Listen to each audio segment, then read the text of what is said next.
Hi കൂട്ടുകാരെ, പുതിയൊരു വീഡിയോയിലേക്ക് എല്ലാവർക്കും സ്വാഗതം. അങ്ങനെ ഹർഷ തനിക്ക് എണീറ്റ് നടക്കാൻ വേണ്ടി മാത്രം സുശീലയെ ഉപയോഗിച്ചിരിക്കുകയാണെന്നുള്ള സത്യം വെളിപ്പെടുത്തുമ്പോൾ സുശീലയ്ക്ക് ഭ്രാന്ത് മൂത്ത് ഹർഷ അവിടെ നിന്നും സുശീലയെ ആട്ടിയിറക്കുന്ന ആ ഒരു സീനൊക്കെ ഉണ്ട് കേട്ടോ. അങ്ങനെ സുശീല വല്ലാതെ അങ്ങ് ഒറ്റപ്പെടുകയാണ്. കാരണം എല്ലാ ക്രൂരതകളും താൻ ചെയ്തിട്ട് തൻ്റെ മകൻ പോലും തന്നെ വിട്ടെറിഞ്ഞ് പോയപ്പോൾ എല്ലാവരിൽ നിന്നും താൻ ഒറ്റപ്പെടുമ്പോൾ ഹർഷ തന്നെയാണ് തനിക്ക് ഏറ്റവും നല്ല കൂട്ടാളി എന്ന് തോന്നുകയാണ്. അങ്ങനെ വീണ്ടും ഹർഷയിലോട്ട് ചെല്ലണ്ട. അപ്പോൾ ഹർഷയാണെങ്കിലോ, നിങ്ങളോട് ഞാൻ പല തവണ പറഞ്ഞിട്ടുണ്ട് ഈ വീടിൻ്റെ പടി കയറി പോവരുതെന്ന്. എന്നിട്ട് നിങ്ങളിവിടെ വരരുത്. ഞാനും എൻ്റെ രവിയേട്ടനും മനസ്സമാധാനത്തോടു കൂടി കുഞ്ഞുമായി ഒന്ന് ജീവിച്ചോട്ടെ. ഇത്രയും നാളും ഞാൻ തനിയായിരുന്നു. ഇനിയെങ്കിലും എനിക്ക് എൻ്റെ കുഞ്ഞുമായി ഒന്ന് ജീവിക്കണമെന്ന് അതിയായ ആഗ്രഹമുണ്ട്. അതുകൊണ്ട് തന്നെ നിങ്ങൾ വന്നു കഴിഞ്ഞാൽ ഈ പറയുന്നത് പോലെ ഞങ്ങളുടെ മനസ്സമാധാനം പോവും. ഇനി ആരെയും ബുദ്ധിമുട്ടിക്കാനോ ആരെയും സങ്കടപ്പെടുത്താനോ വിഷമങ്ങൾ ഉണ്ടാക്കാനോ ഒന്നിനും ഞാൻ നിൽക്കില്ല. നിങ്ങൾ പോ എന്ന് പറയാനിട്ട് അത് കേൾക്കുന്നതിനോടുകൂടി ഉടൻ തന്നെ സുശീല പറയണം, ഓ അങ്ങനെയാണോ നിന്റെ തീരുമാനം? നീ ഒരിക്കലും എനിക്കൊപ്പം നിൽക്കില്ല, നീ ഒരിക്കലും അനുപമയെ തകർക്കാൻ നീ എനിക്കൊപ്പം നിൽക്കില്ലേ എന്ന് ചോദിക്കണം. അത് കേൾക്കുന്നതിനോടുകൂടി ഇല്ലെന്ന് പറഞ്ഞു. എന്നെ അതിന് കിട്ടത്തില്ല. നിങ്ങൾ ചെയ്ത ഓരോ പ്രവൃത്തികളും എണ്ണി എണ്ണി അനന്തമാഷിനോടും അതുപോലെ തന്നെ അനുപമയോടും തുറന്നു പറയാനുള്ള ഒരു തീരുമാനമാണ് എൻ്റേത് എന്ന് പറയുമ്പോൾ രവി പറയണം, നന്നായി ഹർഷയെ, ഇപ്പോഴെങ്കിലും നിനക്ക് അങ്ങനെ ഒരു ബുദ്ധി തോന്നിയല്ലോ. അത് കേൾക്കുന്ന കുഞ്ഞമ്മയും പറയണേ, ഇപ്പോഴെങ്കിലും നിനക്ക് അങ്ങനെ ഒരു ബുദ്ധി തോന്നിയാലോ മോളെ, ഇനിയെങ്കിലും നീ മനസ്സമാധാനത്തോടു കൂടി നീയും രവിയോ അതുപോലെ കുഞ്ഞും കൂടി ജീവിക്കണം. പറ്റുമെങ്കിൽ നിങ്ങൾ ഈ നാട് തന്നെ വിട്ടുപോയൊക്കെ നിങ്ങളുടെ അച്ഛൻ്റെയോ അമ്മയുടെയോ അരികിലോട്ട് പോയിക്കോ എന്ന് പറയുമ്പോൾ ഹർഷ പറയണേ, എൻ്റെ തീരുമാനം അത് തന്നെയാണ്. ഇനി ഇവരിൽ നിന്നും ഒളിച്ചോടാം, അതാണ് നല്ലത്. ഇവർ ഇടയ്ക്കിടയ്ക്ക് എന്നെ കാണാൻ വരണ്ട, ഇവരെനിക്ക് ഇഷ്ടമല്ല എന്ന് പറഞ്ഞിട്ട് സുശീലയെ തള്ളിവിടുമ്പോൾ സുശീല പറയണം, ഞാനൊരു കാര്യം പറയട്ടെ എന്ന് പറഞ്ഞിട്ട് ആ സത്യങ്ങൾ വിളിച്ചു പറയാൻ ഒരുങ്ങാണ് കേട്ടോ. എന്നാൽ ഈ സമയം ഹർഷ ഒന്ന് പതറാണ്.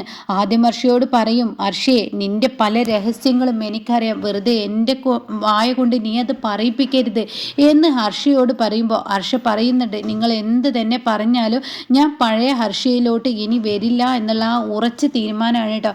അപ്പോൾ സുശീല ഇങ്ങനെ വിളിച്ചിട്ട് പറയുന്നുണ്ട്, ഹർഷയെ നീ ഒന്ന് ചിന്തിക്ക്, നിന്റെ വയറ്റിൽ കിടന്നിരുന്ന കുഞ്ഞ്, അതായത് ഇപ്പോൾ നിന്റെ കയ്യിലുള്ള കുഞ്ഞ്, അത് ആരുടെ കുഞ്ഞാണെന്ന് നീ എന്നെ കൊണ്ട് പറയിപ്പിക്കരുത്. അത് രവി അറിഞ്ഞു കഴിഞ്ഞാൽ തീർച്ചയായും അത് പ്രശ്നമാവുമെന്ന് പലവട്ടങ്ങളായി ഹർഷയെ വിളിച്ച് എങ്ങനെ പേടിപ്പെടുത്തിക്കൊണ്ടിരിക്കും കേട്ടോ. അപ്പോൾ ഈ ഭീഷണിയൊന്നും കേട്ട് ഹർഷ പേടിക്കില്ല. ഹർഷ പറയും, നിങ്ങൾ എന്ത് തന്നെ ചെയ്താലും ഇനി രവിയേട്ടനെയും കുഞ്ഞിനെയും ഞാൻ ഒരിക്കലും ചതിക്കില്ല. നിങ്ങളുടെ വഞ്ചനക്കും ക്രൂരതകൾക്കും ഇനി ഞാൻ നിൽക്കില്ല. എനിക്ക് കുടുംബജീവിതം ഇല്ലെങ്കിലും യാതൊരുവിധ പ്രശ്നവുമില്ല എന്ന് പറയണേട്ടാ.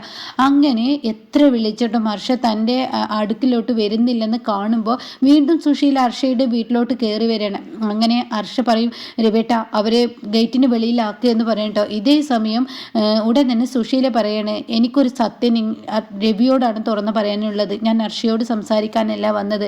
നീ ഒരു കാര്യം ചിന്തിച്ചോ എന്ന് പറയുമ്പോൾ ഉടൻ തന്നെ രവി പറയണേ, നിങ്ങളുടെ വാക്കുകൾ കേൾക്കാൻ എനിക്ക് താല്പര്യമില്ല.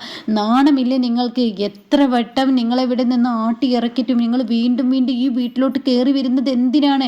നിങ്ങൾക്ക് എന്താ നാണമില്ലാത്ത സ്ത്രീയാണോ നിങ്ങൾ? ഇനി ഞങ്ങളുടേതായ ആ ഒരു ഇത് നടത്തും എന്നൊക്കെ പറയുമ്പോൾ നീ എന്ത് ചെയ്താലും നീ ഒരു കാര്യം ചിന്തിച്ചോ, വല്ലവരുടെയും കുഞ്ഞിനെയും കൊണ്ട് നീ നടക്കുന്ന എന്ന സത്യം നീ മനസ്സിലാക്കിക്കോ എന്ന് പറയാനിട്ടോ. ഇത് കേൾക്കുന്നതിനോടുകൂടി രവി അങ്ങ് ഷോക്കാവാണ്. എന്താപ്പോൾ ഈ പറയുന്നത് എന്നുള്ളത്. അതെ, നീ ഒന്ന് ചിന്തിച്ചോ, നിന്റെ ഭാര്യയോട് ചോദിച്ചു നോക്ക്, ആ കുഞ്ഞ് നിൻ്റേത് തന്നെയാണെന്നോ അതോ ഇന്ദ്രൻ്റേതാണെന്നോ നീ ചോദിച്ചു നോക്കുക എന്ന് പറയട്ടോ.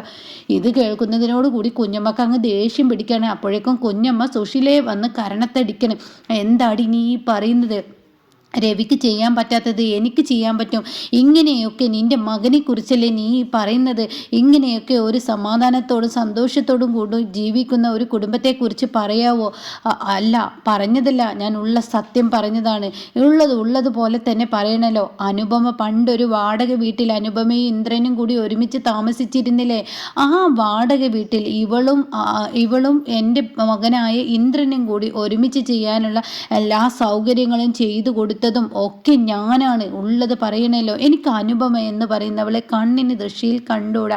അവളാണ് എൻ്റെ മകൻ്റെ ജീവിതം തകർത്തത്. അതുകൊണ്ട് തന്നെ ഇവളന്ന് ഇന്ദ്രൻ്റെ പിറകെ ആയിരുന്നല്ലോ നടന്നത്, ഒളിച്ചും പാത്തും പല വട്ടങ്ങളായി. എത്രയോ രാത്രികൾ ഇവൾ എൻ്റെ മകൻ്റെ കൂടെ കൂടിയിട്ടുണ്ട്.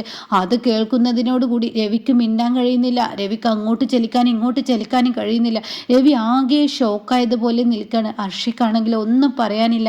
ഹർഷ എന്ത് പറയാൻ? താൻ ചെയ്ത പാപത്തിന്റെ ശിക്ഷ താൻ ചുമന്നേ പറ്റുള്ളൂ. അത് ഹർഷക്കും നന്നായി അറിയാം. അതുകൊണ്ട് തന്നെ ഹർഷ ഒന്നും മിണ്ടുന്നില്ല കേട്ടോ. എല്ലാം നിങ്ങൾ പറഞ്ഞോളൂ. കാരണം ഈ പാപങ്ങളെല്ലാം ചെയ്തത് എൻ്റെ രവിയേട്ടന് മുന്നിൽ എനിക്കൊന്ന് കുമ്പസരിക്കണമെന്നുണ്ട്. രവിയേട്ടന് മുന്നിൽ തെറ്റുകൾ ഏറ്റു പറഞ്ഞ് ആ പാവത്തിന്റെ കാല് കഴുകിയ വെള്ളം കുടിക്കണമെന്നുണ്ട്. അത്രയും പാപം ഞാൻ ആ പാവത്തിനോട് ചെയ്തിട്ടുണ്ട് എന്ന മട്ടിൽ ഹർഷ നിൽക്കണം കേട്ടോ. അപ്പൊ ഈ സമയം കുഞ്ഞമ്മ പറയുന്നുണ്ട്, സുശീലെ നീ കളിക്കണ്ട, വെറുതെ നിനക്ക് മറ്റുള്ളവരെ തകർക്കാൻ വേണ്ടി ഹർഷയുടെ കുടുംബജീവിതം നീ തകർക്കണ്ട എന്ന് പറയുമ്പോൾ സുശീല പറയണേ, ഞാൻ പറയുന്ന വാക്കുകൾ എന്തുകൊണ്ട് ഇവൾ നിഷേധിക്കുന്നില്ല എന്നുള്ളതിന് അർത്ഥം എന്താ? ഇവളെ തെറ്റ് ചെയ്തിട്ടുണ്ട് എന്നല്ലേ? അപ്പൊ ഇവൾ എൻ്റെ മകനുമായി ഒളിച്ചും പാത്തും പല ദിവസങ്ങളായി ഇവള് അതിനു വേണ്ടി എന്നെ ഉപയോഗിച്ചിരുന്നു. ഇപ്പൊ ഇവൾക്ക് കാര്യങ്ങൾ കഴിഞ്ഞു, എല്ലാം കഴിഞ്ഞപ്പോൾ ഇവൾക്ക് എൻ്റെ മകനെ വേണ്ട.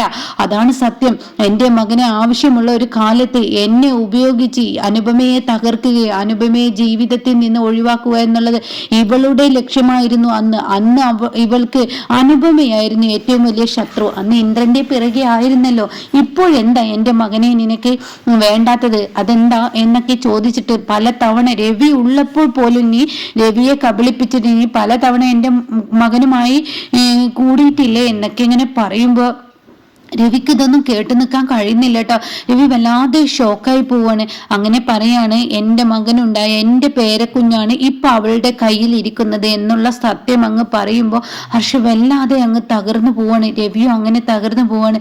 പിന്നീട് രവി അവിടെ നിൽക്കില്ല കേട്ടോ. അപ്പൊ രവിയേട്ടാ ഞാനൊന്ന് പറയട്ടെ എന്ന് പറയാണ്. രവി തൻ്റെ കാറെടുത്ത് തൻ്റെ വീട്ടിലോട്ട് അങ്ങ് കയറി പോകുമ്പോൾ രവിയേട്ട ഞാനൊന്ന് പറയട്ടെ എന്ന് പറയുന്നുണ്ട്. അപ്പൊ വണ്ടിയുടെ കീ എടുക്കാനാണ് പോകുന്നത്. അങ്ങനെ വീണ്ടും രവി ഇറങ്ങി വരുമ്പോൾ രവിയേട്ട ഇവര് പറയുന്നതൊന്നും കേൾക്കില്ലേ? രവിട്ടൻ ഞാനൊന്ന് പറയട്ടെ, എനിക്ക് തെറ്റ് പറ്റിയിട്ടുണ്ട്. ഇവര് പറഞ്ഞതൊക്കെ ശരി തന്നെയാണ്, എനിക്ക് തെറ്റ് പറ്റിയിട്ടുണ്ട്. പക്ഷെ നമ്മുടെ കുഞ്ഞിന്റെ കാര്യത്തിൽ നമ്മുടെ കുഞ്ഞോ എന്നിങ്ങനെ രവി ചോദിക്കുകയാണ് കേട്ടോ. ഇവര് പറയുന്നത് എന്താ ഹർഷേ? നിനക്കിത് നിഷേധിക്കാൻ പറ്റുമെങ്കിൽ ഇവരുടെ മുന്നിൽ വെച്ച് നീ പറ, ഇത് നിന്റെ കുഞ്ഞാണോ, ഈ പറയുന്ന എന്റെ കുഞ്ഞാണോ അതോ ഇന്ദ്രന്റെ കുഞ്ഞാണോ എന്നുള്ളത് നീ പറയുമ്പോൾ ഉടൻ തന്നെ സുശീല അതിൽ ഇടപെടാൻ കേട്ടോ. അവൾ പറയില്ല, കാരണം അവൾക്ക് നന്നായി വ്യക്തമായി അറിയാം ഇത് ഇന്ദ്രന്റെ കുഞ്ഞാണെന്ന്. പ്രസവ സമയത്ത് പോലും ഇവൾ നിന്നെയല്ലോ ആഗ്രഹിച്ചത്, എന്നെയും ഇന്ദ്രനെയല്ലേ വിളിച്ചു വരുത്തിയത്. അപ്പൊ അതിനർത്ഥം എന്താ? ഇവൾക്കൊപ്പം നിൽക്കാൻ ആഗ്രഹിച്ചത് ഇന്ദ്രനെയാണ്, ഇന്ദ്രന്റെ കുഞ്ഞാണിത്. ആ സത്യം ഇനിയെങ്കിലും രവി നീ മനസ്സിലാക്കണം. ഇവൾക്ക് ആവശ്യമുള്ള സമയത്ത് എൻ്റെ മകനെ ഉപയോഗിക്കുക.